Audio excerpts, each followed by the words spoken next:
பெட்டர்ன்னு நினைக்கிறேன்.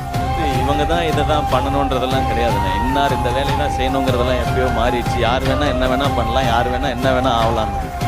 ஒரு மனுஷன் எப்போ வந்து தன்னை விட யாரும் ரொம்ப பெரியவங்களும் இல்லை, தன்னை விட யாரும் ரொம்ப கீழே இருக்கவங்களும் இல்லைன்னு நினைக்கிறானோ, அந்த சமநிலையை என்னைக்கு உணர்றானோ அதுதான் சக்ஸஸ்ன்னு நினைக்கிறேன் நான்.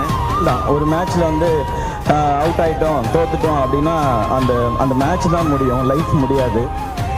உங்கள் மேலே ஒரு நெகட்டிவ்ஸ் வச்சுட்டே இருப்பாங்க. உங்களுக்கு இதுதான் வரும், இவ்வளோ தான் வரும், இதுதான் பண்ண முடியும், இதுதான் பண்ண முடியும்னு அதை புஷ் பண்ணணும்னு ட்ரை பண்ணுவோம். அவ்வளோதான். நம்மளால் முடியும் நம்ம நம்புகிற வரைக்கும் நமக்கு தோல்வியே கிடையாது. மோட்டிவேஷன் கொடுக்குது.